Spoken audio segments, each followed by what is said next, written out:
Next, this is an executive order. This charges your Secretary of the Treasury, Scott Bessent, and your Secretary of Commerce, Howard Lutnick, to begin a process that will hopefully result in the creation of an American sovereign wealth fund. It's a very exciting event. We're going to have a sovereign wealth fund, which we've never had. We have a lot of things that create wealth, and you're seeing that over the last 2 weeks. I think we've created more wealth. Other people have created de-wealth, the people, my predecessors. We're creating a lot of wealth.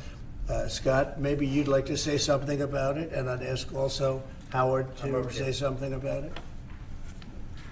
Yes, sir. This is very exciting. We're going to stand this thing up within the next 12 months. We're going to monetize the asset side of the U.S. balance sheet for the American people. We're going to put the assets to work, and I think it's going to be very exciting. We're going to study best practices that's done around the world. It'll be a combination of liquid assets, assets that we have in this country as we work to bring them out for the American people. The extraordinary size and scale of the U.S. government and the business it does with companies should create value for American citizens. If we are going to buy 2 billion COVID vaccines, maybe we should have some warrants and some equity in these companies and have that grow for the help of the American people. So I bring all these things together, I think we'll create, Scott and I will create an amazing sovereign wealth fund for you, sir. So other countries have sovereign wealth funds, and they're much smaller countries, and they're not the United States. We have tremendous potential in this country, tremendous. You're seeing that, what's happened just in a short period of time.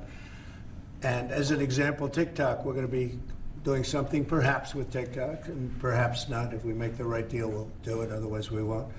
But I have the right to do that, and we might put that in the sovereign wealth fund, whatever we make, or if we do a partnership with very wealthy people, a lot of options, but we could put that as an example in the fund, and we have a lot of other things that we could put in the fund. And I think in a short period of time, we'd have one of the biggest funds, and you know, some of them are pretty large, I must tell you. Some of the, like the Saudi Arabia fund is on the large side, but eventually we'll catch it. But we're going to create a lot of wealth for the fund, and I think it's about time that this country had a sovereign wealth fund. And these two gentlemen and some others are going to work with them very closely, and they'll be heading it up, and they're going to do a great job. Two highly respected people that have done unbelievably well in the world, in the real world. So that's a big deal, huh? Yes, sir. I think it's going to create value and be of great strategic importance. Mr. President, why is it important for Elon Musk to